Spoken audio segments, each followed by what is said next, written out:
बड़े घराने की लड़की बड़े घर के तौर तरीकों मान मर्यादा को अच्छी तरीके से समझती है।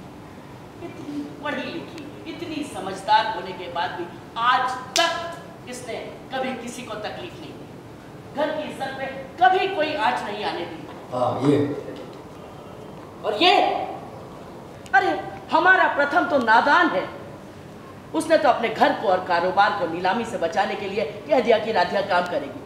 लेकिन इसका मतलब ये नहीं है कि हम अपने परिवार की परंपरा को भूल जाएं, उसके रीति रिवाजों को भूल जाएं।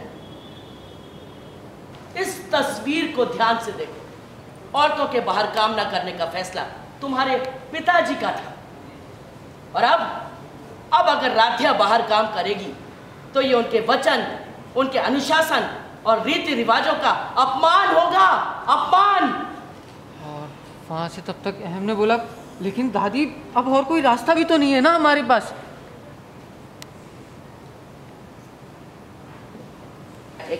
हमने नहीं ले रखा है, सारे रिश्ते नाते तोड़कर अभी के अभी इस लड़की को इस घर से रफा दफा कर। जी, ये आप क्या कह रही है?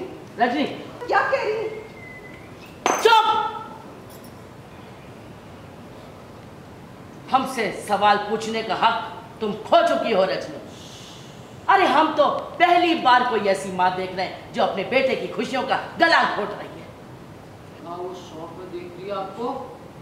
क्या हुआ, चौंक क्यों रही हो? इस 5वीं पास गरीब लड़की को बहू बनाया तुमने। अरे इसे तो अपनी पतोह के रूप में स्वीकार करने में हमें अफसोस हो रहा है, तो वो बेचारा प्रथम, उसके दुख के बारे में सोचो। किसी को अंदाजा भी है उसके दुख का? अगर आपको हमारा वीडियो अच्छा लगे तो प्लीज हमारे चैनल को सब्सक्राइब करें ताकि ऐसे ही मजेदार वीडियो आप तक हम लाते रहे।